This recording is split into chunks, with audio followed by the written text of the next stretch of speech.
इस लड़के का नाम रामू था। इसकी माता घरों में लोगों का काम काज करके रामू और उसकी बड़ी बहन लक्ष्मी का पेट पाल रही थी। रामू का बाप रेलगाड़ी के नीचे आकर मर चुका था। ये सारी बातें रामू ने मुझे अपने आप बता दी। इस दौरान में लोग जो मेरे चरण छू कर आते जाते थे, उन्होंने मेरे सामने कुछ फल और मिठाई के 2-3 दोने भी रख दिए। मैंने मिठाई के दोने रामू को दे दिए। वो बड़ा खुश हुआ। अब वो घर की तरफ भागने वाला था कि मैंने उससे पूछा, रामू यहाँ सांप तो बहुत होंगे, मैंने सुना है कि इधर सपेरे भी बहुत होते हैं। नीचे तमिलनाडु में तो नाग की पूजा भी होती है ना? रामू कहने लगा, हाँ महाराज, नाग देवता की पूजा यहाँ भी आदिवासी करते हैं। उधर बाजू में जो टीला है उसके पार सपेरों की एक बस्ती है। मैंने खुश होकर रामू को फल भी दे दिए। वो खुशी खुशी घर की तरफ भाग गया। उसके जाने के बाद मैं उठा और मंदिर के चबूतरे पर आ गया। यहाँ कोने में एक तरफ बांस की तीलियों का एक झाड़ू पड़ा था। मैंने चबूतरे पर झाड़ू देना शुरू कर दिया। मैं झाड़ू देते हुए श्लोक भी पढ़ता जा रहा था। मंदिर के दरवाजे के पास आकर मैंने पुजारी प्रभाकर को देखा कि ड्योढ़ी में विष्णु की मूर्ति के आगे बैठा पूजा करने वालों से रकम की सूरत में दक्षिणा वसूल करके उन्हें प्रसाद दे रहा था। उसने भी तिरछी निगाह मुझ पर डाली और फिर अपने काम में लग गया। चबूतरे पर झाड़ू देने के बाद मैंने विष्णु की मूर्ति के आगे माथा टेका और हरिओम का विरध करता वापस अपनी जगह पर दरख्त के नीचे आकर बैठ गया। कुछ देर वहां आंखें बंद किए बैठा रहा,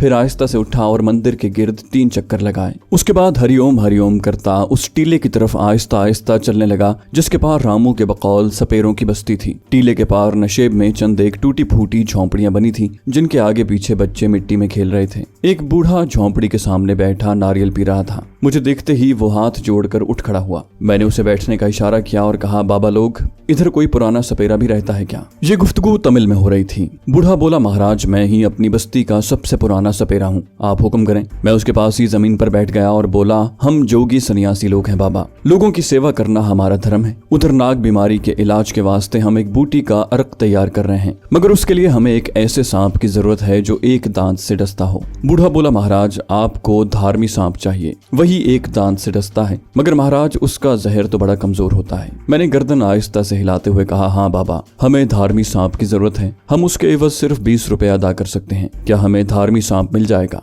20 रुपए की रकम इस बूढ़े सपेरे के लिए बहुत थी। वो जल्दी से उठा और बोला, अभी लाता हूँ महाराज। मैंने कहा, उसका जहर थैली में मौजूद होना चाहिए क्योंकि मुझे उसके जहर की ही जरूरत है। जहर मौजूद होगा महाराज, बेफिक्र रहें, अभी परसों ही मेरे बेटे ने जंगल से पकड़ा है। ये कहकर बूढ़ा झोंपड़ी में घुस गया। मालूम होता था कि सारे सपेरे सांपों का तमाशा दिखाकर अपनी रोजी कमाने गए हुए थे। एक औरत कुछ फासले पर चूल्हे के पास बैठी रोटियां पका रही थी। बूढ़ा सपेरा झोंपड़े से बाहर आया तो उसके हाथ में मिट्टी की एक छोटी सी कज्जी थी। बोला, यह है महाराज धार्मी सांप, आपसे झूठ बोलकर हमें नरक में नहीं जाना। असली धार्मी सांप है और एक दांत से ही डसता है। मैं असल में प्रभाकर पुजारी को इस सांप से डसवाना चाहता था ताकि अगर मेरी नाग बूटी अपना असर नहीं भी दिखाती तब भी वो जिंदा रहे। बूढ़े सपेरे ने कजी का ढक्कन उठाया तो उसमें से हल्की सी फुनकार सुनाई दी। उसके अंदर मटियाले रंग का एक सांप जलेबी की तरह बल खा रहा था। मैंने थैले में से 20 रुपए निकाल कर बूढ़े सपेरे को दिए और सांप की कजी को कपड़े में लपेट कर अपने थैले में रखा और वापस चल पड़ा। मैं दोबारा इमली के दरख्त के नीचे समाधि लगाकर बैठ गया।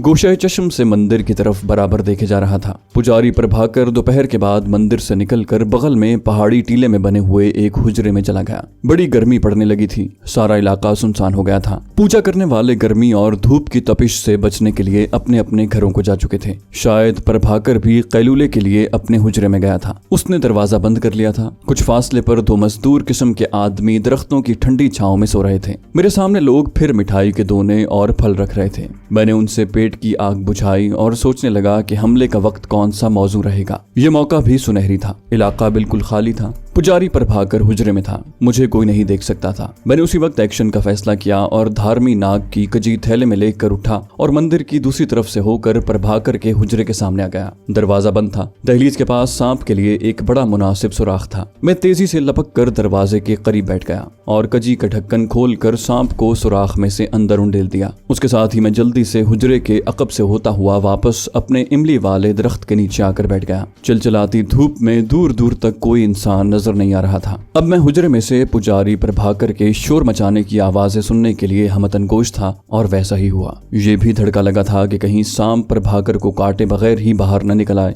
मगर वैसा न हुआ। कोई 3-4 मिनट बाद हुजरे का दरवाजा धड़ाक से खुल गया और पुजारी प्रभाकर एक टांग पर लंगड़ाता शोर मचाता बाहर निकला। सांप सांप सांप ने काट लिया। रामी हरिया, कहाँ हो तुम? जल्दी वेद जी को बुलाओ, सांप ने काट लिया है। मैं इसी इंतजार में था। अपनी जगह से फौरन उठा और भागकर पुजारी प्रभाकर को थाम लिया। वो वहीं बैठ गया। सांप के जहर ने उस पर खुनूदगी तारी करनी शुरू कर दी थी। तस्दीक के लिए मैंने उसका हाथ हटाकर पिंडली पर वो जगह देखी जहां सांप ने काटा था। मुझे ये देखकर इत्मीनान हुआ कि वहां सांप के सिर्फ एक दांत का निशान था और वो जगह नीली पड़ने लगी थी। मैंने पुजारी प्रभाकर को तसल्ली दी और कहा, सोना नहीं, जागते रहना भाई, बस तुम सोना नहीं। और फिर थैले में से नाग बूटी वाली मिसवाक निकाली, उसका एक टुकड़ा तोड़ा और उसे देकर कहा, भाई से चबाओ जोर जोर से और इसका अर्क निगल जाओ, जल्दी करो। पुजारी प्रभाकर की आंखें आहिस्ता आहिस्ता बंद हो रही थी। सांप का जहर यही कर सकता था कि उसे कुछ देर के लिए सुला दे, मगर प्रभाकर पर जो दहशत तारी थी वो उसकी जान ले सकती थी। मगर अब वो नाग बूटी चबा रहा था, उसके जबड़े जल्दी जल्दी चल रहे थे। मैंने उसे वहीं जमीन पर लेटा दिया। इतने में उसके नौकर हरिया और रामी भी आ गए। मैंने उन्हें कहा, वेद को बुलाने की जरूरत नहीं बाबा लोग, हमने पुजारी को खास बूटी खिला दी है, सांप का जहर खत्म हो जाएगा। प्रभाकर नाग बूटी चबाते हुए उसका अर्क निगलता जा रहा था। अब उसने आंखें खोल दी थीं और मेरी तरफ देख रहा था। मैंने मुस्कुराते हुए उसके माथे पर हाथ रख दिया। उसका माथा पसीने में भीगा हुआ था और ठंडा हो रहा था। थोड़ी ही देर बाद वो उठकर बैठ गया। नाग बूटी ने एक बार फिर अपना करिश्मा दिखा दिया था। मैंने रामी और हरिया की मदद से पुजारी को सहारा देकर उठाया और उसके हुजरे में ले जाकर चारपाई पर लेटा दिया। हरिया पंखा चलने लगा। मैंने दूध और घी एक प्याली में डाला और प्रभाकर को सारे का सारा पिला दिया। उसे नींद आने लगी। मैंने उसे सोने न दिया। 20 मिनट बाद प्रभाकर की नींद भी गायब हो गई। वो एक बार फिर उठ बैठा और मेरा शुक्रिया अदा करने लगा। मैंने कहा, विष्णु जी ने तुम्हें बचा लिया है, ये बड़ा जहरीला सांप था। पुजारी प्रभाकर ने मेरे पांव से हाथ छूकर अपने माथे पर लगाया और बोला, महाराज आप न होते तो मैं जिंदा नहीं बच सकता था, आपने मुझ पर बड़ी कृपा की है। मैंने कहा, भाई कृपा तो विष्णु भगवान ने की है, जो नाग बूटी मेरे पास ही थी। बूटियों में भगवान की करामतें छुपी होती हैं। आज तुम आराम करना, मंदिर में हम विष्णु के चरणों में बैठकर भक्तों की पूजा करवाएंगे। प्रभाकर इनकार तो नहीं कर सकता था, मगर ये दक्षिणा लेने का भी सवाल था। उसने अपने नौकर हरिया की तरफ देखकर कहा, हरिया तुम सन्यासी महाराज की मदद करना। पुजारी प्रभाकर चल फिर सकता था। मैंने उसे हुजरे में ही आराम करने की हिदायत की ताकि खुद मंदिर के हालात का जायजा ले सकूं।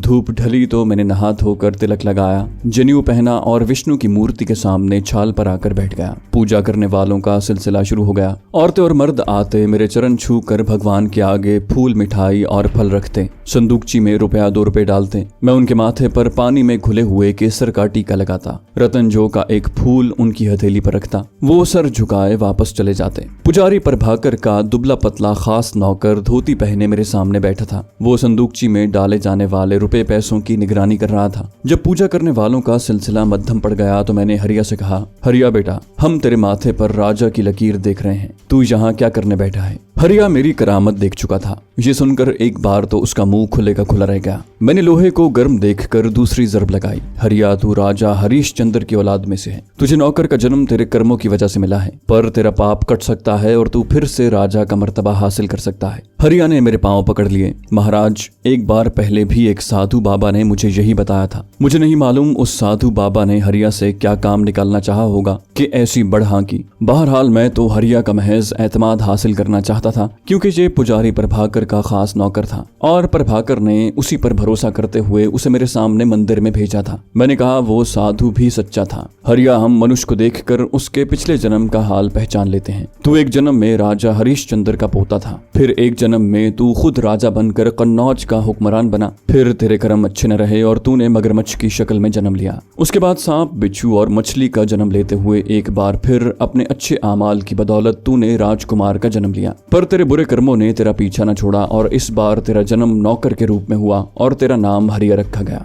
हरिया का जिस्म पसीने में भीग गया था। उसकी आंखें खुली थीं और वो यूं मुझे देख रहा था जैसे मैंने उसके सरबस्ता राजों की पटारी खोलकर उसके सामने रख दी हो। वो हाथ जोड़कर बोला, महाराज मैं कैसे कर्म करूं कि फिर से राजकुमार का जन्म लूं। हरिया मेरे कब्जे में आ चुका था। मैंने हंसकर कहा, हरिओम, ब्रह्म ही ब्रह्म है हरिया।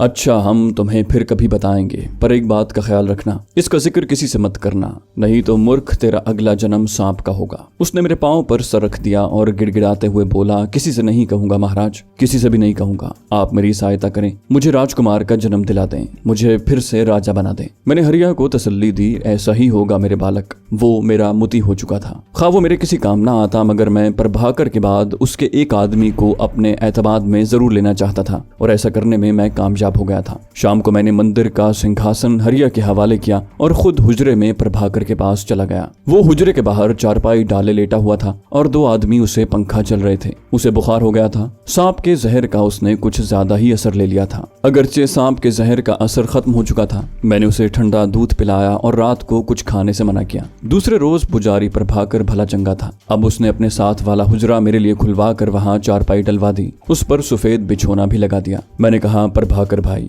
हम सन्यासियों को बिछोने से क्या गरज, हम तो भगवान की जमीन पर सोते हैं। प्रभाकर बोला, महाराज, आपकी सेवा अब मुझ पर फर्ज है। साफ मालूम हो रहा था कि इस शख्स का भक्ति मार्ग, जोग और पूजा पाठ और कर्मकांड से दूर कभी वास्ता नहीं है, वरना अगर कोई सच्चा महंत या पुजारी होता तो इतना मेरे आगे न बिछ जाता। मुझे वहाँ रहते हुए 3 दिन गुजर गए थे। इस दौरान में मैं उसकी सरगर्मियों पर कड़ी निगाह रखे हुए था। मुझे प्रभाकर के मामूलात में कोई मुश्तबा शय नजर नहीं आ रही थी। अगर सोनिया उसके पास है तो फिर उसने उसे कहाँ रखा हुआ है? इस सवाल का जवाब मुझे नहीं मिल रहा था और इसका जवाब मुझे चाहिए था। एक रोज बातों ही बातों में मैंने हरिया को कुरेदने की भी कोशिश की, मगर मुझे कुछ भी हासिल न हो सका। प्रभाकर की मुजरिमाना सरगर्मियां उसके खास नौकर हरिया की निगाहों से भी ओझल थी। अब मेरी सारी तवज्जो पुजारी प्रभाकर पर थी। चौथे दिन की रात थी। चांदनी बिखरी हुई थी। ठंडी ठंडी पुरवाई चल रही थी। रात आधी गुजर गई होगी कि मुझे अपने हुजरे के बाहर किसी के कदमों की आवाज आई। मैंने उठकर दरवाजे की दर्ज में से झांक कर देखा। चांदनी रात में मुझे एक आदमी का साया नजर आया जो प्रभाकर के हुजरे के दरवाजे पर जाकर रुक गया। फिर उसने आवाज दी, दादा, मैं हूँ गोपाला। प्रभाकर ने हुजरे का दरवाजा खोल दिया, जैसे वो पहले से उस आदमी का इंतजार कर रहा था। उसने वहीं पूछा, फोकट कहाँ है? वो आदमी बोला, दादा, कहाँ रखवाऊं, सारा माल आ गया है। प्रभाकर बोला, हरिया को ले जा, इलोरा वाले गार में रखवा दे, और सुन, कुंदनी को वहां से निकाल कर दूसरे हुजरे में ले जाना। तुझे किसी ने देखा तो नहीं?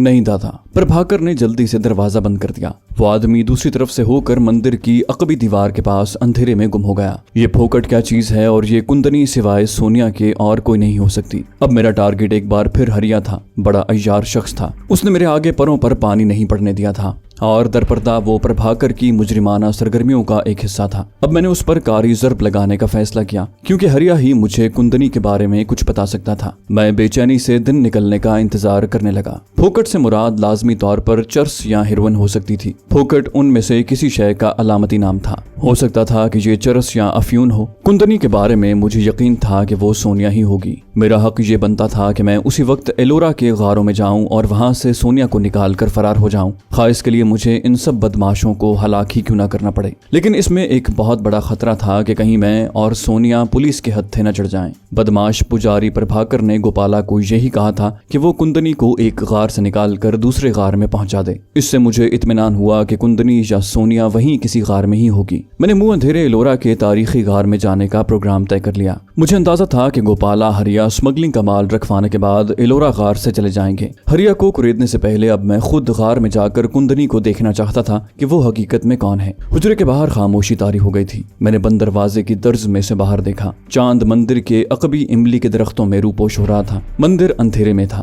एलोरा के गारों का दरवाजा वहां से चंद कदमों के फासले पर ही था। मैंने बड़ी बेचैनी से रात का बाकी हिस्सा अपने हुजरे में काटा और फिर चाकू अपनी धोती में उड़स लिया। आहिस्ता से दरवाजा खोलकर बाहर देखा। प्रभाकर पुजारी के हुजरे पर सुकूत था। मंदिर के पीछे से होकर एलोरा गारों को जाता कच्चा रास्ता सुनसान और तारीक था। मैंने बड़ी एहतियात से दरवाजे को अपने पीछे बंद किया और सर झुकाए यूं कच्चे रास्ते पर चलने लगा, जैसे आधी रात के बाद ज्ञान ध्यान के लिए अपने स्थान पर जा रहा हूँ। मैं अपने इर्द गिर्द से पूरी तरह चौकस था। गोशे चश्म से दाएं बाएं माहौल का पूरा जायजा लेता रहा था। मंदिर की अकबी दीवार पर चढ़ी हुई जंगली बेल अंधेरे में कोई भूत लग रहा था जो दीवार से चिमट गया हो। चांद दूसरी जानिब इमली के दरख्तों के अकब में था। मंदिर से थोड़ा आगे निकला तो सामने एलोरा के तारीखी गारों का मेहराबी दरवाजा नजर आने लगा। चांदनी मिले अंधेरे में ये दरवाजा माजी की धुंध में डूबा हुआ महसूस हो रहा था। एलोरा के ये गार चट्टानों और पहाड़ों को तराश कर बनाए गए थे और आज से 2,500-3 हजार साल पहले फन्ने तामीर का इंतहाई दिलावेज नमूना थे। मैं इन गारों को 2-1 बार पहले भी देख चुका था।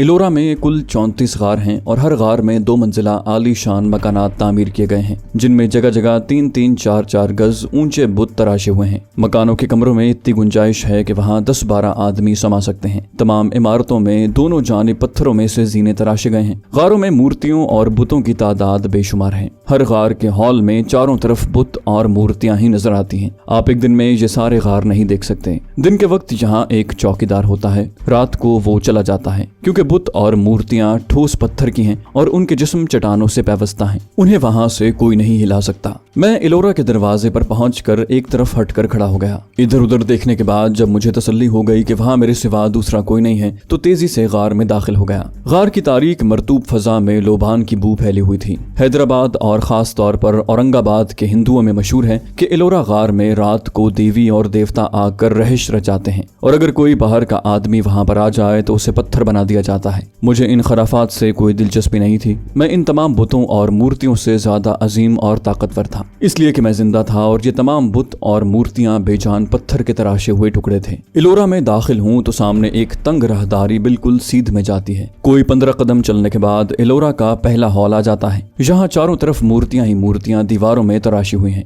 दूसरे हॉल में चटानी दीवारों में तराशे गए चौबारे हैं, जिनके जीनों और चबूतरों पर दोनों जानिब मूर्तियां खड़ी हैं। गार की राहदारी में अंधेरा था। पहले हॉल में दाखिल हुआ तो वहाँ एक तरफ ताक में पीतल का चिराग जल रहा था। मैं दीवार के साथ होकर चल रहा था। हॉल बिल्कुल खाली था। वहाँ किसी इंसान की मौजूदगी का एहसास नहीं हो रहा था। मैं उस हॉल से निकलकर दूसरे हॉल में दाखिल हो गया। यहाँ दाखिल होते ही मुझे ऐसी आवाज सुनाई दी जैसे किसी लकड़ी के क्रेट को फर्श पर घसीटा जा रहा है। मैं जल्दी से एक मूर्ति के पीछे छुप गया। मेरी आंखें खुली थीं और मैं हमतन गोश था। हॉल कमरे में अंधेरा था। यहाँ कोई चिराग नहीं जल रहा था। दीवार में खुदे हुए गारनुमा 2 मंजिला मकानों के धुंधले धुंधले खाके उभरने लगे। क्रेट को घसीटने की आवाज अब नहीं आ रही थी। किसी ने आहिस्ता से आवाज दी, हरिया, अबे अब बस कर और चल वापस, फोकट ठिकाने लगा दिया है। मैंने इस आवाज को पहचान लिया। ये पुजारी प्रभाकर के साथी गोपाला की आवाज थी, जो उसके दूसरे साथी हरिया से मुखातिब था। हरिया ने गोपाला को कोई जवाब न दिया। खामोशी छा गई। मैंने जल्दी से अपनी जगह तब्दील कर ली और एक दूसरे बुत के पीछे आकर छुप गया, क्योंकि ये लोग 2 मंजिला मकान से बाहर निकलने ही वाले थे और जिस मूर्ति के पीछे मैं पहले ही छुपा हुआ था वो राहदारी के किनारे पर थी और मैं देखा जा सकता था। मुझे सामने वाली 2 मंजिला गुफानुमा इमारत के अंदर से 2 साए निकलकर जीना उतरते दिखाई दिए। मैंने अपना सांस रोक लिया और मूर्ति के बिल्कुल सामने लग गया। जब वो दोनों आहिस्ता आहिस्ता बातें करते मेरे करीब से गुजरे तो मैंने अंधेरे में भी उन्हें पहचान लिया। ये गोपाला और हरिया ही थे। जब उनकी आवाजें बहुत दूर चली गईं और मुझे यकीन हो गया कि वो इलोरा के दरवाजे से निकल चुके हैं, तो मैं मूर्ति की ओट से खिसक कर हॉल कमरे की दीवार के साथ चलता 2 मंजिला छोटे से पुरानी तर्ज के मकान के करीब आकर रुक गया। क्या कुंदनी या सोनिया इसी मकान में होगी? मुझे इस सवाल के जवाब की जरूरत थी। ये चटानी दीवार में गहराई में खुदा हुआ छोटे छोटे सुतूनों, चबूतरों और बाहर को झुकी हुई गैलरी वाला कदीम जमाने का एक मकान था, जिसकी खिड़कियों पर ना तो कोई पट था और ना पर्दा गिरा हुआ था। खिड़कियों के चौकोर सुराखी थे जिनमें अंधेरा छाया था। खामोशी और सुकूत ऐसा था कि मकान इंसान से खाली मालूम होता था। जिन कारीगरों ने इलोरा के ये गार तामीर किए थे, उन्होंने यहाँ ताज़ा हवा की आमद का भी कुछ ऐसा इंतजाम कर रखा था कि फजा में घुटन नहीं होती थी। अंदर की फजा सर्दियों में नीम गर्म और गर्मियों में ठंडी रहती थी। मेरा हुलिया साधुओं जैसा था और मैं उससे भरपूर फायदा उठाना चाहता था। मुमकिन था इस मकान में सोनिया मौजूद ना हो। ये भी मुमकिन था कि वहाँ उसकी बजाय कुंदनी नाम की कोई दूसरी औरत बदमाश पुजारी ने बांध रखी हो। बहरहाल उससे सोनिया का सुराग जरूर मिल सकता था, क्योंकि ये बात मुसद्दिका थी कि सोनिया इस बदमाश प्रभाकर के कब्जे में है। मैंने अब ड्रामा करना शुरू कर दिया। मैंने ओम हरि ओम को कदरे बुलंद आवाज से दोहराया और गीता के कुछ श्लोक पढ़े। फिर एक मूर्ति की तरफ बाजू फैलाते हुए कहा, दुर्गा मैया, मैं तेरे हुक्म पर तेरे बलिदान की परंपरा पूरी करने आया हूँ, मुझे ज्ञान दे। उसके साथ ही कदीम और तारीक मकान में से किसी औरत की आवाज आई, हे महाराज, मुझे भी दर्शन दो, मैं नाथ देवता की वेश कन्या हूँ। ये आवाज सोनिया की नहीं थी। यकीनन ये वही कुंदनी थी जिसको इस मकान में मुंतकिल करने की प्रभाकर ने गोपाला को हिदायत की थी। मैं पत्थर का जीना चढ़कर मकान में दाखिल हो गया। अंधेरे में मुझे रोशनी नजर आई। किसी ने पिछली कोठरी में शायद चिराग जला रखा था। मैं एक धर्मात्मा ज्ञानी ध्यानी साधु की तरह बावकार चाल चलता हुआ दूसरी कोठरी में आ गया। साथ साथ मैं श्लोक भी पढ़ता जा रहा था। क्या देखता हूँ कि कोठरी के फर्श पर चटाई बिछी है। एक औरत जिसके लंबे स्याह बाल एड़ियों तक पहुंच रहे हैं, रंग सांवला, जिस्म को सिर्फ एक मुख्तसर सी साड़ी में छुपाए, दोनों हाथों में बासी फूलों का एक हार लिए चटाई के पास अदब से आंखें झुकाए खड़ी है। ताक में एक दिया रोशन है जिसकी बत्ती आहिस्ता आहिस्ता बुलंद हो रही है, क्योंकि उसे अभी अभी जलाया गया है। मैं समझ गया कि यही कुंदनी है। अब मुझे उस पर अपने ज्ञानी ध्यानी होने का असर जमाना था जो बेहद जरूरी था। मैंने बाजू बुलंद किया और तमिल में कहा, हम जानते हैं तू नाथ देव की वश कन्या है। अगर तू वश कन्या न होती तो अभी पत्थर बन गई होती। तू कुंदनी है क्योंकि तू देवता की देवदासी है। ये कुंदनी ही थी। मेरे कदमों पर फूलों का हार अर्पण करते हुए उसने मेरे दोनों पांव अपने हाथों से छुए और बोली, महाराज आप दुर्गा मैया के अवतार हैं। मेरे धन भाग के आपके दर्शन हुए। देवदासी को अपने चरणों में जगह दे महाराज। मैंने उसे शानों से पकड़कर उठाया और उसकी आंखों में आंखें डालकर बारोब आवाज में कहा, कुंदनी हम परलोक से आए हैं। संसार के मोह में उलझना हमारा धर्म नहीं। हम दुर्गा मैया की बलि की तलाश में आए हैं। दुर्गा मैया ने अपनी बलि को यहाँ एक नीली आंखों वाली गोरी लड़की के रूप में भेजा है। वो किस गुफा में है वश कन्या। ये औरत कुंदनी मुकम्मल तौर पर कदीम तवहुमात और हिंदू देवमाला के बंधनों में जकड़ी हुई थी। बदमाश पुजारी ने उसके दिलो दिमाग पर यह बात जागुजी कर दी थी कि वो वश कन्या है, जो हिंदू देवमाला में ऐसी लड़की या औरत होती है जिसे किसी देवता के नाम पर कोई खास मशरूब पिला दिया जाता है। उसे यही कहा जाता है कि तुम्हें भगवान की तरफ से भेजा गया ऐसा वश यानी जहर पिलाया जा रहा है जिसका असर तुम पर नहीं होगा। लेकिन अगर तुम मंदिर या गुफा के पुजारी के अलावा किसी भी दूसरे मर्द से जिस्मानी ताल्लुकात कायम करोगी तो इस जहर का असर तुम्हारे जिस्म में बेदार होकर तुम्हें उसी वक्त हलाक कर देगा। ये औरत भी इसी चक्कर में फंसी हुई थी। वो तवहुमात की दलदल में इतनी गहरी उतर चुकी थी कि मुझे उस पर असर जमाने के लिए जरा भी मेहनत न करनी पड़ी। मैं अपने आप को दुर्गा मैया का अवतार कह रहा था और वो मुझे भगवान का अवतार समझने लगी। दुर्गा देवी की बलि का सुनकर उसने सर झुका दिया। बोली, है ब्रह्म अवतार। एक नीली आंखों गोरे रंग वाली कन्या यहाँ आई थी। पुजारी जी उसे वश कन्या बनाना चाहते थे, परंतु वो लड़की नास्तिक थी, देवी देवताओं को नहीं मानती थी। मैंने किसी कदर बेताबी से पूछा, फिर वो कहाँ चली गई। मेरे सवाल से इंसानी कमजोरी का इजहार होता था, मगर कुंदनी को मेरे अवतार होने पर इस कदर एतकाद था कि वो मेरी इस कमजोरी को बिल्कुल न भांप सकी। मेरे सवाल पर कहने लगी, महाराज फिर एक रोज पहले पुजारी जी घबराए हुए आए। हरिया सेवक भी उनके साथ था। वो रात के अंधेरे में लड़की के मुंह में कपड़ा ठूंस कर उसे यहाँ से ले गए। मैंने जल्दी से दूसरा सवाल कर दिया कि वो जानती है पुजारी और हरिया उस लड़की को कहाँ ले गए हैं। कुंदनी बोली, महाराज मैंने पुजारी जी को इतना कहते सुना था कि हरिया तू इसे अपने तहखाने में ले जा, हम इसे आगे पहुंचा देंगे। इसके सिवा कुंदनी के पास सोनिया के बारे में कोई मालूमात नहीं थी। अब मैंने दोबारा ड्रामा शुरू कर दिया। कुंदनी के बाजू पर हाथ रखा और कहा, वश कन्या जो कुछ तुमने बताया है हमें सब मालूम था, हम तेरी परीक्षा कर रहे थे। कुंदनी ने सर झुका दिया। महाराज आप भगवान के अवतार हैं, अंतर्यामी हैं, आपको कैसे नहीं मालूम होगा। फिर मैंने ओम प्रभु का नारा बुलंद करते हुए कहा, दुर्गा की बलि उसके पास पहुंच चुकी है कन्या, अब हम वापस परलोक से धारते हैं, परंतु याद रख किसी से हमारा जिक्र मत करना, नहीं तो हम तुझे पत्थर बना देंगे। कुंदनी मेरे कदमों पर गिर पड़ी और रोकर बोली, महाराज मैं तो आपकी दासी हूँ, आपने मुझे दर्शन दिए, ये मेरे सौभाग्य हैं। मैं मर जाऊंगी, मुंह से एक लफ्ज नहीं निकालूंगी। मैं कदीम श्लोक को पढ़ते हुए वापस मुड़ा और कदीम तरीन मकान का जीना उतरकर हॉल में से गुजरता तारीक राहदारी की तरफ चल दिया। उस रात मेरी चाल देवताओं जैसी थी। जब मुझे यकीन हो गया कि कुंदनी की निगाहों से ओझल हो गया हूँ तो तेज तेज चलता हुआ एलोरा गार के दरवाजे पर आकर रुक गया। बाहर आसमान पर सुबह काजिब का अव्वलीन उजाला झलकने लगा था। मैंने दाएं बाएं निगाह डाली, वहाँ कोई जीरूह नजर नहीं आ रही थी। मैं तेजी के साथ गार से निकला और यूं सुकून के साथ मंदिर की अकबी दीवार के साथ चलने लगा, जैसे मुंह अंधेरे उठकर मंदिर का तवाफ करने वहां आ गया था। पुजारी प्रभाकर के हुजरे का दरवाजा बंद था।